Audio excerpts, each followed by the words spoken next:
बन रहे हैं।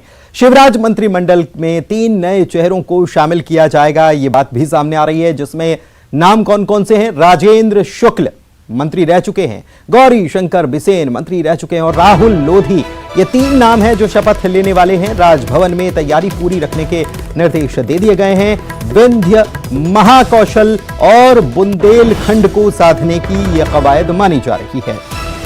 शाम 7 बजे तीनों को राजभवन पहुंचने के निर्देश भी दिए जा चुके हैं। तो ये आपको बता रहे हैं ऊर्जा और खनिज संसाधन मंत्री। साल 2008 में राजेंद्र शुक्ल रह चुके हैं, 2003 में पहली बार वो विधायक बने।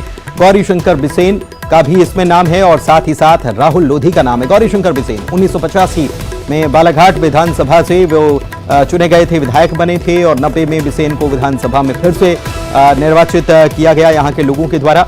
और इसके बाद उनके करियर की बात करें तो 93 में भी तीसरी बार उन्होंने लगातार तीसरी बार जीत दर्ज की। उसके बाद 2003 में बिसेन अशोक गंगवार को उन्होंने हराया और फिर से वो विधायक बने। 1998 में बिसेन की पत्नी ने चुनाव लड़ा था लेकिन वे हार गई थीं। और इसके बाद 2004 में बालाघाट संसदीय निर्वाचन क्षेत्र से वो निर्वाचित हुए। उनका करियर भी काफी लंबा है। 2008 में बिसेन ने विधानसभा का चुनाव फिर से जीता।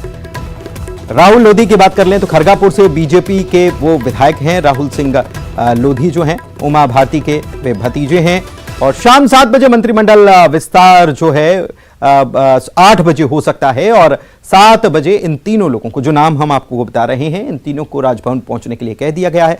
शैलेंद्र हमारे संवाददाता इस पूरी खबर पर जानकारी दे रहे हैं। शैलेंद्र, क्या जानकारी है? जी देखिए, मंत्रिमंडल विस्तार को लेकर तस्वीर बिल्कुल साफ हो चुकी है और आज रात को 8 बजे मंत्रिमंडल विस्तार होना तय है। अब केवल इंतजार इसका है कि मुख्यमंत्री शिवराज सिंह चौहान बाहर हैं, वो जबलपुर से लौटेंगे करीब 7 बजे के बाद। तो वो जैसे ही लौटेंगे उसके बाद सीधे वे बताया जा रहा है कि राजभवन पहुंचेंगे और वहां पर शपथ दिलाई जाएगी। तो जो ये तीनों विधायक है इनको सूचना पहुंच चुकी है, इन्हें कह दिया गया है कि भोपाल में ही रहना है और शाम को 7 बजे के बाद आपको राजभवन पहुंचना है। तो तस्वीर लगभग साफ है कि आज मंत्रिमंडल विस्तार हो जाएगा और इसके जरिए भाजपा की यही मंशा है कि बुंदेलखंड, विंध्य और महाकौशल ये सभी अंचल को कवर किया जाए, क्योंकि विंध्य में लंबे समय से कोई मंत्रिमंडल में चेहरा नहीं था और बार बार वहां से मांग उठती थी कि विंध्य में और महाकौशल में मंत्री नहीं बनाए गए हैं और इस कारण राजेंद्र शुक्ल को विंध्य से लिया गया है। और गौरी शंकर बिसेन न केवल 7 बार के विधायक है बल्कि एक बार सांसद भी रह चुके हैं। तो वो एक कद्दावर नेता है और वहां पे उनसे उनको मंत्री बनाने से इस पार्टी ये मान के चल रही है कि इनको ना केवल महाकौशल में फायदा मिलेगा और जो छिंदवाड़ा मुख्यमंत्री पूर्व सीएम कमलनाथ का गढ़ है वहां पर भी इनको फायदा मिलेगा। तो यह पूरी कवायद इसी का हिस्सा है। इसके अलावा जो तीसरे विधायक है राहुल लोधी पूर्व सीएम उमा भारती के भतीजे हैं और राहुल लोधी पहली बार के विधायक हैं और उम्र उनकी काफी कम है, केवल 45 साल के हैं और एक युवा चेहरा भी होने के साथ साथ जो लोधी समाज है उसके 9% वोटर्स हैं मध्य प्रदेश में। तो ये इन वोटर्स को साधने की पूरी कवायद है। चलिए उस कवायद के तहत ये सब पूरा क्रम देखने को मिल रहा है। बहुत शुक्रिया आपका शैलेंद्र इस जानकारी के लिए। और सीधे जबलपुर लिए चल रहे हैं। मुख्यमंत्री शिवराज सिंह चौहान पहुंचे हुए हैं, रोड शो कर रहे हैं। उनका ये रथ आगे बढ़ता हुआ पुलिस सुरक्षा के बीच मुख्यमंत्री इस रथ पर सवार हैं और ये रोड शो निकल रहा है मुख्यमंत्री शिवराज सिंह चौहान का। लोग अभिवादन कर रहे हैं, स्वागत कर रहे हैं, पुष्प वर्षा कर रहे हैं। जगह जगह मंच सजाए गए हैं। बीजेपी के कार्यकर्ता जो हैं वो जगह जगह जुटे हैं। बीजेपी की महिला मोर्चा की जो कार्यकर्ता हैं वो भी यहाँ पर जुटी हुई हैं। और लाडली बहना योजना जो सरकार की तरफ से शुरू की गई है उसको लेकर धन्यवाद मुख्यमंत्री को दिया जा रहा है। इसके इस रोड शो के बाद मुख्यमंत्री एक जनसभा को भी संबोधित करने वाले हैं और यहाँ पर लाडली बहनों की तरफ से जैसे मुख्यमंत्री हर जिले में जा रहे हैं, अलग अलग जिलों में, कल बैतूल में भी मौजूद थे। देख सकते हैं आप कि अपने मुख्यमंत्री की एक झलक पाने के लिए कैसे लोग जो हैं घरों की छतों पर खड़े हुए हैं, अभिवादन कर रहे हैं, नमस्कार कर रहे हैं, स्वागत किया जा रहा है जबलपुर में मुख्यमंत्री शिवराज सिंह चौहान का। तो ये लाइव तस्वीरें हम आपको दिखा रहे हैं। घरों की छतों पर लोग खड़े हुए हैं एक झलक पाने के लिए और मुख्यमंत्री की तरफ से भी जो है वो इस अभिनंदन को स्वागत को स्वीकार किया जा रहा है। और ये रोड शो आगे बढ़ता हुआ इसी तरीके से नजर आ रहा है। पूरी सुरक्षा के साथ रोड शो आगे चल रहा है और उसके बाद जनसभा एक होगी और इस जनसभा को मुख्यमंत्री शिवराज सिंह चौहान संबोधित करने वाले हैं और खास तौर पर मुख्यमंत्री का फोकस महिलाओं को लेकर भी है। मुख्यमंत्री ने कहा है कि लाडली बहना योजना जो है वो दिल से निकली हुई योजना है और ज़िंदगी बदलने का काम करने के लिए वो महिलाओं की ज़िंदगी बदलने का प्रण वो ले चुके हैं और इसीलिए वो ये योजना लेकर आए हैं और धीरे धीरे इस योजना को और आगे बढ़ाया जाएगा, ये भी उन्होंने ऐलान किया है, भरोसा दिया है। और जहां पर भी नज़र जा रही है मुख्यमंत्री की एक झलक पाने के लिए लोगों का हुजूम जो है वो साफ तौर पर देखा जा सकता है। देख सकते हैं आप, हर घर की छत पर महिलाएं मौजूद हैं, पुरुष मौजूद हैं और तमाम लोग मौजूद हैं जो यहाँ के रहवासी हैं, जहाँ से रोड शो निकल रहा है और मुख्यमंत्री इस ऊंचे रथ पर सवार होकर अभिनंदन स्वीकार करते हुए और पुष्प वर्षा जहाँ से की जा रही तो मुख्यमंत्री भी उसके एवज में पुष्प वर्षा उन लोगों पर भी कर रहे हैं, धन्यवाद दे रहे हैं और साथ ही साथ प्रचार कर रहे हैं। देखिए महिलाएं बेहद खुश नज़र आ रही हैं क्योंकि मुख्यमंत्री शिवराज सिंह चौहान वो कहते हैं कि बच्चों का मैं मामा हूं, मध्य प्रदेश के जो बच्चे हैं वो मैं उनका मामा लगता हूं और मध्य प्रदेश की जो महिलाएं हैं वो सब मेरी बहनें हैं। तो बहनों का अभिवादन स्वीकार करते हुए मुख्यमंत्री यहाँ पर नज़र आ रहे हैं और ये रोड शो इसी तरीके से आगे बढ़ता हुआ जगह जगह स्वागत मंच लगाए गए हैं यहाँ पर।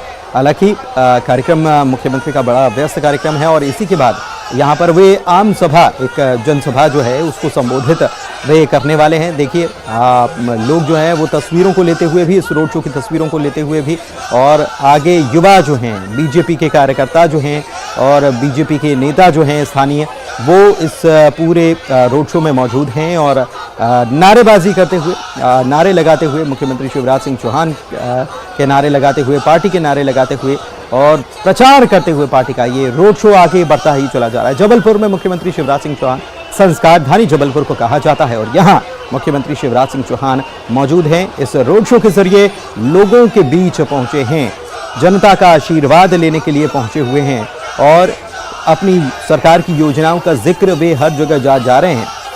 वहाँ न केवल जिक्र कर रहे हैं बल्कि सौगात भी दे रहे हैं, चाहे वो लोकार्पण हो के रूप में हो या फिर शिलान्यास के रूप में। आप देख सकते हैं कि कितना अपार जनसमूह यहाँ पर सड़क के दोनों तरफ नज़र आ रहा है। चाहे मकान हो तो वहाँ पर उन मकानों की छत पर भी लोग मौजूद हैं और साथ ही साथ यहाँ पर बैनर पोस्टर से भी पूरे इस क्षेत्र को जहाँ से रोड शो गुजर रहा है वो उसे पाट दिया गया है। स्वागत के लिए बैनर पोस्टर लगाए गए हैं जिसमें स्थानीय बीजेपी नेता तो हैं ही लेकिन मुख्यमंत्री मुख्य रूप से हैं। मुख्यमंत्री शिवराज सिंह चौहान इस रोड शो के बाद एक सभा करने वाले हैं और हम देखते हैं कि सभा में सबसे पहले जब भी मुख्यमंत्री किसी कार्यक्रम में पहुंचते हैं तो वहां पर सबसे पहले वो कन्या पूजन करते हैं, बेटियों, क्योंकि वो मामा हैं और मामा तो बेटियों के पैर पूजते हैं और इसीलिए वो बेटियों के साथ कन्या पूजन का कार्यक्रम करते हैं और उसके बाद फिर वो अपनी बात को शुरू करते हैं। तो ये सीधी तस्वीरें आपको जबलपुर से, संस्कारधानी से हम आपको दिखा रहे हैं।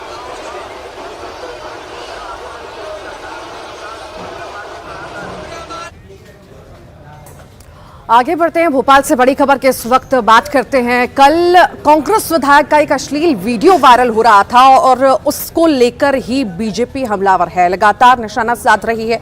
उन्होंने कहा है कि आखिर कांग्रेस इस पर कुछ बोल क्यों नहीं रही है, चुप्पी क्यों साधी हुई है। तो वहीं कांग्रेस विधायक संजय शर्मा का नाम सना हत्याकांड में आने पर भी बीजेपी ने वार किया है।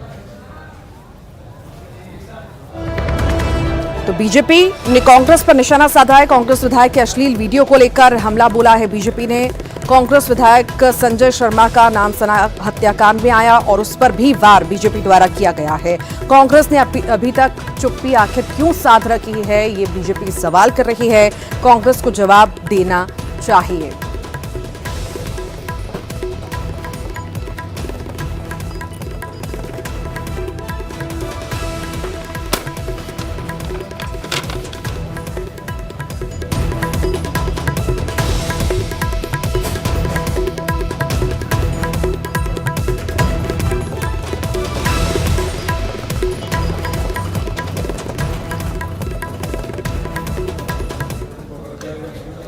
और बात अब महेश्वर की करेंगे। विधानसभा सीट से राजकुमार मेव को टिकट मिलने के बाद कार्यकर्ताओं में नाराजगी देखी जा रही है। जब से प्रत्याशियों की घोषणा हुई है तब से ही हम देख रहे हैं बगावत के सुर कहीं ना कहीं तेज होते हुए नजर आ रहे हैं।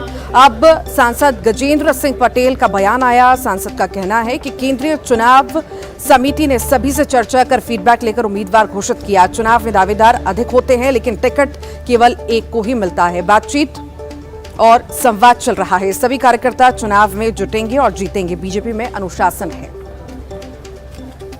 कि चुनाव में कार्यकर्ता लगने वाले हैं। ये जरूर होता है कि टिकट मांगने वाले 4-5 लोग रहते हैं, मिलता किसी एक को है, परंतु सभी कार्यकर्ता भारतीय जनता पार्टी के हैं और सभी कार्यकर्ता भारतीय जनता पार्टी की जीत के लिए काम में लगेंगे। निश्चित तौर पर भारतीय जनता पार्टी अनुशासनात्मक वाली पार्टी है। हम लोग कार्यकर्ता आधारित पार्टी काम करती है, इसलिए यहाँ पर चाय बेचने वाला देश का प्रधानमंत्री बन सकता है, खेत में काम करने वाला व्यक्ति मध्य प्रदेश का मुख्यमंत्री बन सकता है और इसलिए यह है कार्यकर्ताओं के आधारित पार्टी। और निश्चित तौर पर हम अनुशासन की बात भी करते हैं। भारतीय जनता पार्टी में अनुशासन चलता भी है और इसलिए जो भी बातें आती है उस पर पार्टी बातचीत भी करती है। संवाद हमारा चल रहा है। हमारे कार्यकर्ताओं में अगर कोई बातचीत है तो उस पर हम संवाद भी कर रहे हैं और निश्चित तौर पर वो सब कार्यकर्ता भारतीय जनता पार्टी के प्रत्याशी के पक्ष में प्रचार करेंगे। भारतीय जनता पार्टी को जीत दर्ज देंगे। और अब बात कटनी की करेंगे जहां पर बीजेपी विधायक संजय पाठक ने जनमत कराया है और उसके बाद काउंटिंग हो रही है। बता दें आपको जनमत संग्रह की काउंटिंग हो रही है और अब जनमत संग्रह को लेकर पाठक ने यह भी कहा है कि जनमत संग्रह मेरा व्यक्तिगत है। जानना चाहता हूं कि पिछले सालों में मेरे परिवार द्वारा जो जनता की सेवा की जा रही है आखिर उससे वो कितने खुश हैं।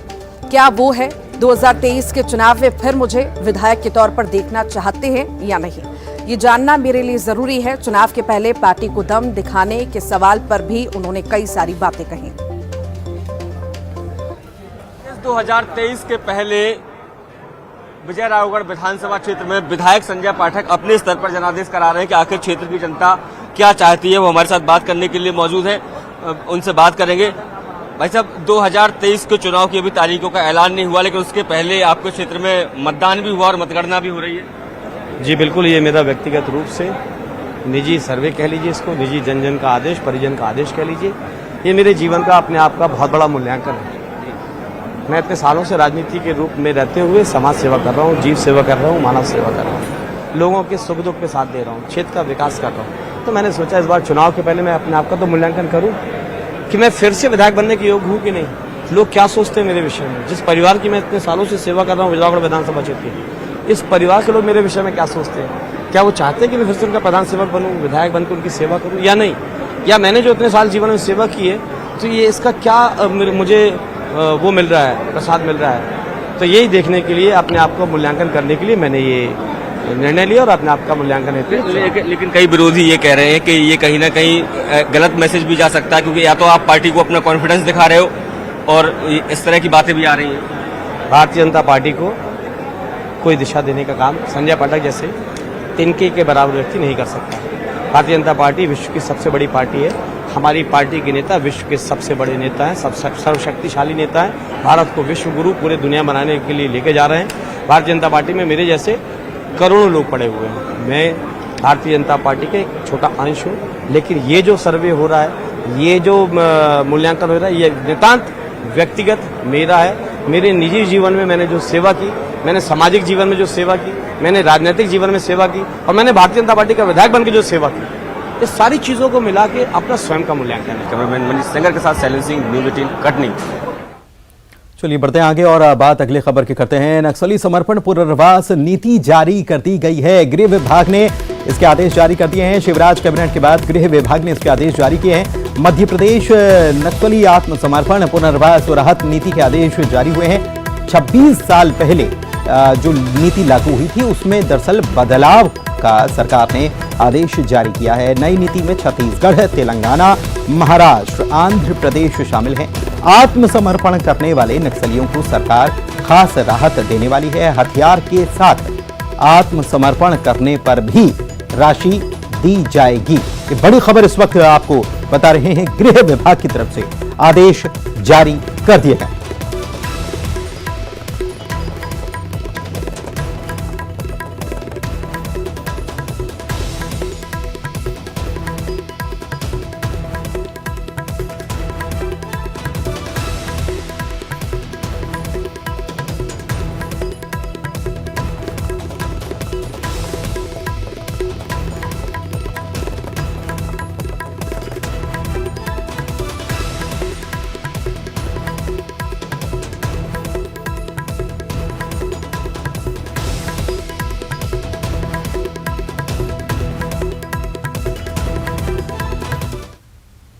और आइए देखते हैं अब 25 सेकंड में खबरें।